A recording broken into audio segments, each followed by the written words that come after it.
Hi, everyone, and welcome to another Roofing Contractor Q&A. I'm RC Editor Art Eisner, and I'm really happy to be joined by my special guest, Letitia Hanke, CEO and President of ARS Roofing, Gutters, and Solar in Santa Rosa, California. Hi, Letitia. Thanks for being Hello. here. I'm happy to be here. For those of you who don't know her, Letitia is a self-made roofer who joined the industry in 2004 and is now reaping the benefits of her hard work while giving back to the industry and the communities that she serves. You may have seen her recently for her efforts going beyond the roofing industry on the Kelly Clarkson Show and on Mike Rowe's Returning the Favor Show, which we'll get into. But Letitia, let's start off. Tell us briefly about your company and what are the areas you serve? Thank you. I'm so excited to be here. So I'm in Santa Rosa, California. So I service Sonoma County, Marin County, and San Francisco area. And I've been in the industry for about 16 years, but I started almost 25 years ago. And in March, it'd be 25 years ago.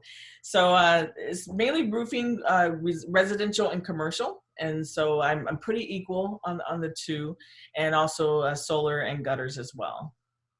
Got it. So, and how many employees do you have at peak season, and what are some of the specialties? So right now we have 23 employees. We are looking to hire a few more. Going into the winter season, we try to get ramped up for the winter. And my specialties in roofing, I do a lot of flat roofing for commercial buildings, and also composition shingles, tile, oh my gosh, the list goes on. And then we do maintenance work as well. That gets us through the whole winter. So I do a lot of gutter cleaning and screening as well. Wow. Okay. So 25 years in, tell us a little bit about how you got your start. Well, I knew I wanted to be a roofer when I was 9 years old. So it was, no, I'm just kidding, Art. I'm just joking. No, I was actually a starving student in college. And I was in college up until about my junior year. And then once I reached around my senior year, I realized I had been, working 3 jobs, gigging. I'm a musician. So I was, gigging, and I just was broke all the time. And I'm just like, I need to just get one good paying job. Started working for a roofing company as the receptionist in 1996. And literally over an 8-year period, I moved up from receptionist to the office manager to the manager of the company. My boss came to me about 4 years in saying, hey, I want to retire out of roofing. He had been in like 30 plus years. And he said he wanted me to buy his company. I'm like, I'm not a roofer. How am I going to do that? And he said, don't worry, I'll teach you. So then another 4 years, he taught me how to roof. He retired, and I decided to actually get my own license and start my own company. So I started my own company in 2004. And when he retired, there were employees available. So I hired about 11 of them at that time and started the company. Wow. So you really literally started kind of outside the actual industry part of it, but moved up within the office.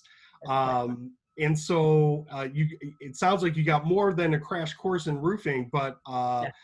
what a great opportunity for you to be part of that succession plan. But what made you decide to branch out on your own, and why, looking back now, why was that the right move for you?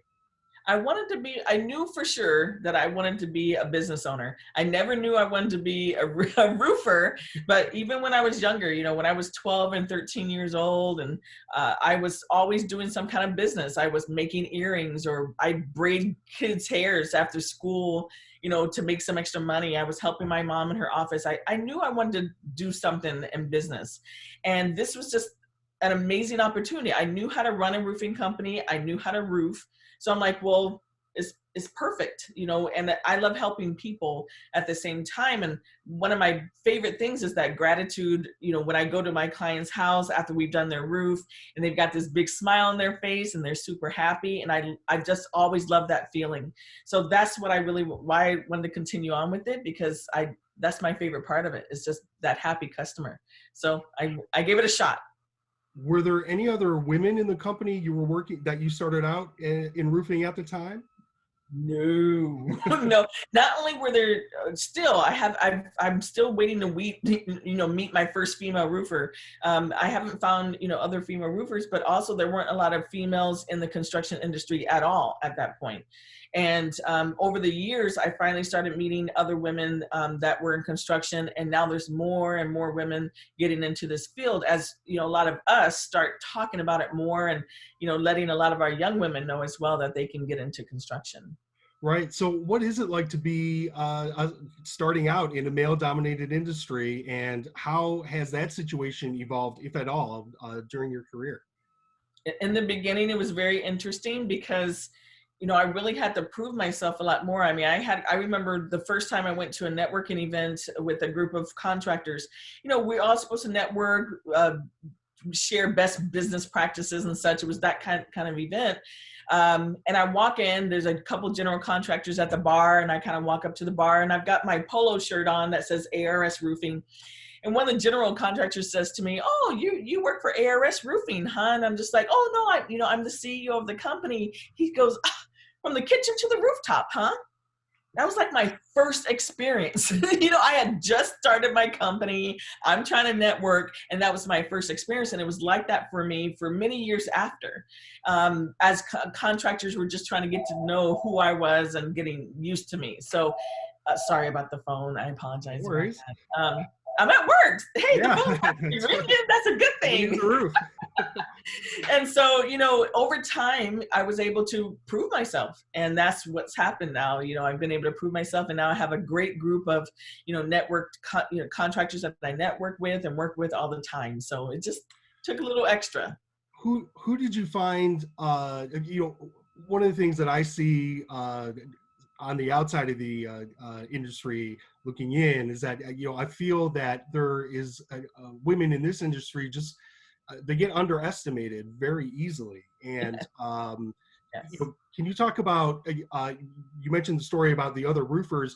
Who might have underestimated you more as a woman? Was it colleagues or your peers in the industry, or was it customers? And how did you get over that part of it? It was actually the other roofers that really, they're like, "Who is this lady? Where's she come from? Like, what's happening?" The people that really helped or were great mentors for me were some of my general contractors, that have been in the industry a long time. And I had a general contractor that just kind of took me under his wing and just said, "Listen, don't worry about them. You just keep doing what you're doing." And I would finally start implementing some of the things that I want to do. When I was working for my boss, there were things that I wanted to do. He's like, "I don't really like that idea." But now as my own boss, I was able to implement some of the things that I wanted to do that ended up being a hit. And so, luckily I had other contractors that really helped me. And I also talked to other female owners, not necessarily in construction, but just talking to other female business owners, like in property management and things like that. They really helped me as well to just say, "Hey, you just need to keep pushing forward. Don't worry about what they're saying over there. Just keep proving yourself." And that's just what I did. So, if you can boil it down, why is it important to emphasize diversity in the roofing industry? Well, kind of like what you just said, women, number one, women are capable of doing just about anything, right? We need to make sure our young people, for me, it's about these young people that think that, they don't know what they're going to do in life. It's good for us to show these young people, especially our disadvantaged youth, that they can actually literally be anything they want to be. And I think I'm an example of that. When I talk to a lot of young people, they see, a Black female roofer, they're like, "What?" It blows their minds. And it's just me being able to tell the story and say, "Hey, you literally can do anything you want to do." And so that's why I think it's really important to have diversity, especially in construction, because there's a lot of young people coming up right now that need to know that this is an industry that they can be in and be very successful. Right, and like you said, even you're looking for new people too. So Yes, why very cut much. out half the possible workforce? Exactly. Right. So I want to go back to the beginning of 2020. Tell us a little bit about how your year started, what you were looking forward to, and then as the COVID pandemic really started to impact California, how that changed. Well, what I was looking forward to was taking a vacation, and that didn't. Just being honest with you, but that didn't happen. We started off. We had a really wet season coming into 2020, which is great for business. I love the rain. I don't know if other roofers do, but I love the rain. It's great for business. It creates roof leaks. Then we get a bunch of business for the spring and the summer. But then by the time we hit spring, March, we were sheltered in place. So for me, I just was like, okay, what do we do? They are, putting a hold on some of our construction around here. They weren't allowing any they were only allowing new construction, but they weren't allowing any remodel. And my business is mainly remodel. However, if it was deemed essential, then we could do it. So I literally just started getting on the phone with my clients, the ones that had roof leaks that were, that was causing mold. They wrote letters saying that it was essential. We sent the letters to the building departments. The building departments, they approved it. So we were able to keep going during that time when everything was getting shut down. We stocked up on PPE. We, met with all my employees about how we're going to stay safe. We just had to do a whole bunch of extra things to just make sure. And we've been able to do just as much work during this time as we were before COVID. Yes, things take a little longer because I did reduce my crews, because I want everyone to be safe. But at the same time, they're still working full time, and that's a blessing, really, during this time. We're watching so many amazing businesses go out of business right now. And it feels good to know that, we're thriving at the moment. So it's really great. Were some of those essential designations you were fortunate to get, were those more so on the commercial side or also in the residential market you serve? It was residential. They closed down commercial completely. They would not allow any anything at all commercially. So it was all residential. So it was great. We had a lot of residential work waiting there. And for the ones that canceled, because there were a lot of people that, canceled or just put a hold on things, there were just as many ready to move up. So we just called the ones that were scheduled much later. I usually stay about 3 months out. So we called some of the people that were 2 or 3 months out to see what their situation was. They're like, yes, we're having leaks. We need this done. We were able to move them up. And then we just kind of kept it going like that. So it's been a good thing, but it's been very difficult just getting a lot of my crews to really get into that mentality of that we're in the middle of a pandemic. So we have to be extra, extra careful. And but so far it's been okay. And what's the current state of the commercial market? Have things opened up a little bit, or are you finding you've got delays and things that are moving into next year? Yeah, we are moving into next year. So that does happen. I mean, as soon as it starts raining, we start moving into next year, but commercial is back open again. Solar and commercial was closed down for about 2 months. So a lot of my, solar jobs got moved down and stuff like that. So the roofing jobs, because they take longer now, I don't have 5 or 6 people on a crew. I only have 3, on a crew doing these jobs. They're taking longer to finish the projects, but at least I know my customers are safe, and I know that my employees are safe. They can keep a safe distance while they're up on the roof. And now we have work going into January and February now because of it, and clients willing to wait because we communicate with them about being COVID safe, and they completely understand that. So they're not saying, I need my roof done right this moment. They're like, you know what, we're going to wait. We're patient. So that's been a nice thing to not have to be in that frenzy.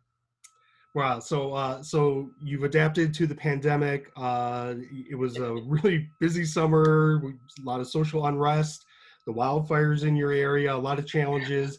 How difficult has managing all of that been for you and your crews? It really has been very hard. We kind of got used to the pandemic, right? We're used to wearing our masks. We're used to, having a smaller crew, but then you add, protesting, and unfortunately there was some rioting in our area, and then multiple fires, and not just one, multiple big fires. Right. To add to that, oh my goodness, you've almost left me speechless right now. We can't work in that smoke and ash, right? So here I am, like, made it through the pandemic, right? I figured out the plan, how to make it through that. we can't do when we're evacuated, because I got evacuated in a fire about six weeks ago, I think. And then a fire from 3 weeks ago, some of my other employees were evacuated. So we can't work through evacuations, when there's not a foreman available and when there's smoke and ash is raining ash. And, I'm not having my crews out in that. So that just creates, more jobs being pushed down, which gets scary in this time of year, because usually the rains will start, November and December, but we're going to have a very dry season this year. So we'll be able to do quite a bit of roofing all the way through December. Well, hopefully you'll be fortunate in that regard. So tell me, what are you proudest of your people and the industry about getting through all of this? Like my employees? Yeah. I think just the teamwork we've had to do, number one, working in a mask when it's 100 degrees outside, it's not easy to do. And it's uncomfortable, but they're determined to keep each other safe. They know that they got to keep themselves safe for their own families as well. So I'm actually really proud of my guys just adapting to it without complaining, because there could have been a bunch of complaining, I hate my mask, but they just roll with it, and they follow their directions. They all have their hand sanitizers, and I'm just really proud that they've actually been able to really just, roll with it and just, keep things going the way they have. Excellent. Well, while I've got you here, I do want to talk about your philanthropic work. Tell us about the Lime Foundation. What does that do? Yay! So the Life Foundation is my nonprofit. I started because I grew up in an area. It's in Lake County. I don't know who's going to be familiar with Lake County, but it's a very, very small town. And my parents moved us up from like the very diverse Bay Area to this small town where there weren't a lot of Black kids. And so I was bullied for many, many years. I was called a lot of names. And so music is what kind of helped me escape from a lot of the bullying that I was in. So I mentioned earlier that when I was in college, I was a musician. I was in school for music, performing, and recording arts. And so I wanted to start a nonprofit to help young people with all the adversities that they're dealing with right now, whether it's bullying or obesity, sometimes it's substance abuse, teen pregnancy, and find a way for them to channel a lot of that energy into something positive. And that's the arts, that's creative arts, photography, videography. So the Lime Foundation, one of the programs is a Turner Arts. Turner is my maiden name. It's an arts program. Then I have a senior program for seniors to get healthier. So it helps seniors and veterans eat healthier and get exercise. But the main program is our Trades Academy, which is called the Next Gen Trades Academy. Right. Tell us more about that. That's my favorite. So as a contractor, and I'm sure other contractors will totally relate to this, it's hard to find young people that want to learn a trade and want to get into the trades. A lot of times they don't even know that they can get into it because, in school, they're really taught, as soon as you graduate from school, you go to college, be a doctor, be a lawyer. But what they don't realize is that as a contractor, you can make just as much money as a doctor and a lawyer and have an amazing career. So what we decided to do was to actually introduce trades to young people. So I got together with a bunch of my contractors. I'm like, hey, you guys, what if there was an opportunity for you to actually have a pool of people that you can hire from that were trained and ready to go? And I got a buy-in from about 14 contractors, whether they're generals, plumbers, electricians. They're like, yes, I'm ready to go. So I contacted the school here in our area called Rancho Cotati High School. I said, hey, we'd like to have this program. They're like, yes, we want to pilot it here at our high school. And we did it in 2017. We had 20 graduates go through the program and 17 of them got hired. And when that happened, and mind you, there was a huge fire that happened in 2017, huge fire, Tubbs, burned down 5,500 structures here in Santa Rosa. So contractors were coming from all over the place and they desperately needed workers. So we kept doing programs. Every time we do a program and they graduate, they get hired. And so that's what kept happening. And so now all these contractors in the area have heard about the program and they know that, once they graduate through the program, they're ready and willing to get into their trade and start working full time. And that's literally what's been happening. So it's been really great. So what would you say are a couple of keys to really opening the eyes of the younger generation out there? Really, it's just, they don't know. They literally don't know that they can, I have to tell you this because I just have to say it. When I ask every student, when we go to these classes, I said, when you think of construction and you think of a plumber, what's the first thing that comes to mind? And every single class, and it's been 15 classes, they say plumber's crack. That's the first, I know. I just have to say it because that's the stigma, right? It's like, it's not all about plumber's crack. That's not what we're about in construction, right? So we've got to show them differently that that's not what it's about. And that's what we're doing in the class. So what's been really nice is just actually just introducing to them. It's only an educational class about painting and what plumbing is actually really about and how much plumbers actually make. And then it's a whole different story. And I think that's really been the best part, is just being able to introduce it to them. And then now they get their minds run with all the possibilities at that point. And then they make a decision of what industry they want to go into. And we get them a job. Yeah, right. And so obviously it's working, and I love the fact that you went out, and if there wasn't a training program that already did this, you went out and you created one. Yes. Collaboratively. And obviously that's been getting some recognition too. You've been, like I mentioned before, in the Kelly Clarkson Show, and of course the Mike Rowe Show. What was it like being part of those experiences and really being acknowledged for what you're doing in the industry? Oh my gosh, it's been crazy. Oh my, when I didn't even believe it when I got the calls. I got the first call from the Kelly Clarkson Show, and I didn't believe I didn't think they were real, so I kind of ignored it. Thank goodness I didn't, but that was really a great thing because they really wanted to showcase, at first they wanted to showcase the Trades Academy, but they decided to showcase the whole Line Foundation. But Mike Rowe's show was, it was quite the blast because they had actually contacted me about a year before. I had done this commercial for Square, the credit card people, and they saw this National Women's kind of commercial, and they contacted me, but they pretended like they wanted to do a documentary about me and being in the world of construction for a year. This is what they kept telling me for a year. They flew out, a couple people flew out to do pre-interviews, but what they were really doing was like scoping the area and figuring things out. And if you saw the show, it's so funny. Mike comes up behind me and he's like, "Hey, I'm Mike." And I'm like, "Oh, hey, Mike, how you doing?" Because I thought he was like another cameraman. I actually thought, because I had met like 12 cameramen at that point, doing my documentary, right? And I thought he was a cameraman, and he comes around the corner, and I'm just like, "Wait, I know you!" And it was just fun, and it was just a great show. And I don't do the things I do to get recognized. I do the things I do because I care. I'm really trying to help all the youth that we work with. They're disadvantaged in some kind of way, whether they're in a home of one parent homes, or been in probation or in juvenile hall, want to change their lives. We're trying to just make a difference in their lives, and that's really all I'm doing.